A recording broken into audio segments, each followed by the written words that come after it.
8 minutes before the hour now. James Bond, from the beginning of his career as the world's most resourceful secret agent, 007 has always been a spy with a gimmick or a gizmo to get him out of any predicament. All of it thanks to the inventive genius of his associate Q. Well, James Bond is back, Q is back, and it's business as usual in the new Bond movie, The Living Daylights. Watch. Ah, good.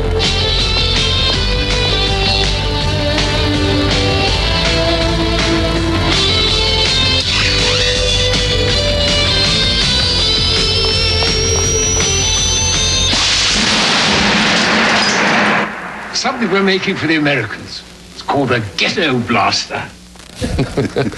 And joining us now is Q, Desmond Llewellyn, and M is here as well. He is played by Robert Brown, and both, of course, will be familiar faces to Bond aficionados from thrillers past. And good morning to both of you. Good morning. We have M, we have Q. Where's NOP? A running question, isn't it? Is it It is, yeah. an obvious one, I guess. There's somewhere they're out there. That was a dirty trick. Yes. Yeah. Is this new movie a new Bond? Can Timothy Dalton do it? I mean, that's a big step, isn't it, Robert? He's done it. Yeah. Extraordinary performance. Really? Yes, indeed, yes. But of course, it's how he comes across. Really, I mean, I almost think sometimes it's not how good an actor you are. It's just what kind of appeal you have, or is it in the acting? Let's face it. Both. Yes, my wife's reaction after the premiere was, "My God." Which is the reaction, I guess, that's necessary. When you go around, Desmond, people must say to you, "Do you really come up with these things?" Oh, yourself?" yes. Oh, they do. And you do, of course. Yeah, These are all your inventions, right? Well, of course, I don't invent them. They're all real things. You can actually go and buy them in the shops. Some of them really have become over the years. Oh, yes. I mean, here, for instance, this is the the underwater camera. No, in Thunderball, there was no such thing as an underwater camera. So they asked if they could make one, and they tried this out, and this is now the Nokomis. And anybody can go and buy it. And I remember in that movie, in Thunderball, wasn't there a car that went underwater as well? No, that's The Spy That Loved Me, and here is a model. And the car does go underwater. Yes. I mean, you'd have to wear a wetsuit and breathing apparatus, but it actually does go underwater. Of all the gizmos, gimmicks, contraptions that you've introduced over, you've been in what, 13 of the 15? 13 of the 15 films. Yeah. What's your favorite? Do you have one? Well, I mean, if you want which one I would like to have, yes, of course, would be the Aston Martin. The one who wouldn't? Yes, yes, yes. And he drives an Aston Martin again in this. We've got a new one. In the new movie. I think we have a clip of it, as a matter of fact, don't we? Because you have it outfitted with all sorts of extraordinary things. The famous Aston Martin.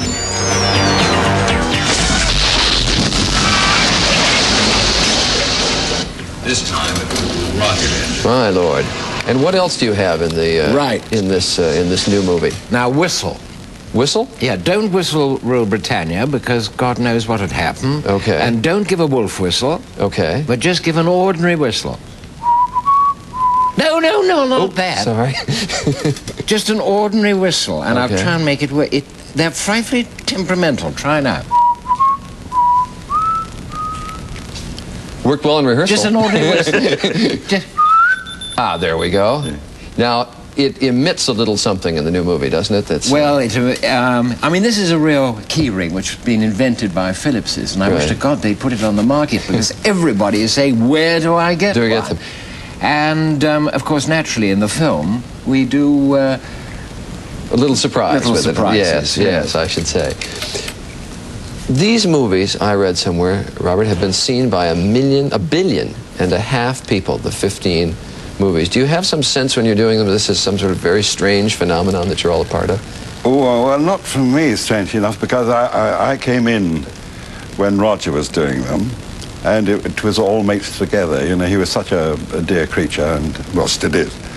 But we just enjoyed doing it. There was no thought about, this is going out. But the Bond family know what's happening. They know what to do about it all. Great, enjoyable movies to do. And I suspect, Desmond, you with 13 of them, you must see them you must see yourself aging before your own eyes as you look at the old movies. It's most There it's going? Ah, yes, I don't know yes. what set that off.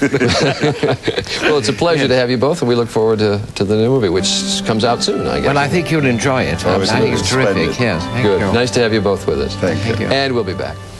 20 minutes before the hour now. She is the latest in a long and distinguished line of women, Bond women, that is. Miriam Dabo is 007's love interest in the new James Bond movie, The Living Daylights. It is the 15th screen adventure of the inimitable secret agent, a string of movies producing a virtual hall of fame of femme fatales. Ursula Andress was the very first in Dr. No in 1962, you may recall.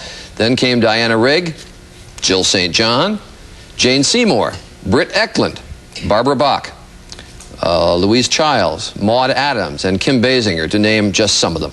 Well, Miriam Dabo plays a concert cellist ensnared in a vicious international plot and ensnared in the charms of the new James Bond, who is played by Timothy Dalton. But most important, Miriam Dabo joins us this morning. Nice to have you with us. Now, you have taken up with someone who's not a very good bet. I mean, he's had rather public liaisons with 14 women before. Why would you take up with somebody who's been around so much? Well, I mean, in this film, I've got a wonderful part, and it's sort of a relationship that's sort of more up to date and more developed, and there's a nice romance, really is. But this guy Bond is a bad bet. I mean, you got to know that. You're but in the fighting books, the odds in here. the books, in Ian Fleming's books, he really fell in love. He actually really fell in love. Well, he seems to fall in love in these ones too, but he falls in love a lot, you know. This guy is well, not. the nice thing about this film and The Living Daylights is that I'm the only character with who he gets involved, and so there's a nice sort of relationship that sort of gets developed in the film. Actually, the relationship in terms of actual sort of physical bonding, if you'll pardon a terrible way of putting it, really sort of toned down a little bit, isn't it? How do you mean? Well, I mean, there's not quite such steamy scenes between Oh, right, Bond you mean and... that.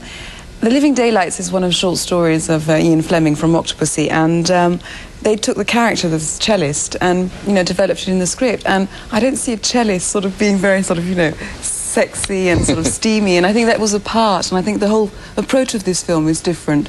It's much more back to sort of the essence of what Ian Fleming wrote. We have a little clip of you and Timothy Dalton, the new James Bond. Let's take a look at that. I'll catch up with you later. You're going back for Georgi, aren't you? It's too dangerous. Don't go. I have to. You have to what? Get killed? I won't wait for you. Fine.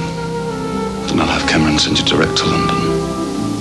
You dumb, stubborn, stupid.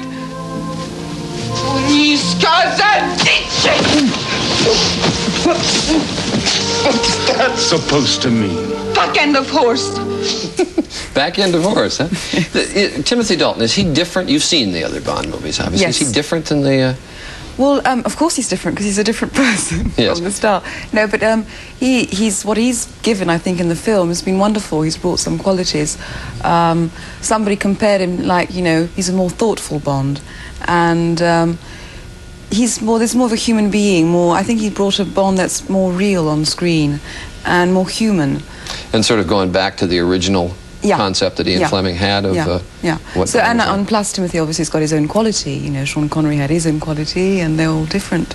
And he comes across very, very strong in the film. He really is wonderful. Now, Bond has never loved the same woman twice. Is there a chance that you could reverse that? I mean, obviously there will be more Bond. That would kill the myth of James Bond if I suddenly, you know, reappeared. Really? Yeah. So you know going in, it's just a short-term love affair. That's it. And I mean, at the end of the film, you know, at least people can say, well, what happens? You know, why? And it's always nice when you come out of a film saying, well, what happens? You know? Once again, just a short-term Just leave it thing to the audience. Miriam Dabo, it was very nice to meet you. Thanks. Best of luck. Thank Bye-bye. you. It's now 44 minutes after the hour. Steve Crowley and Penny Stocks, a discussion of that after this.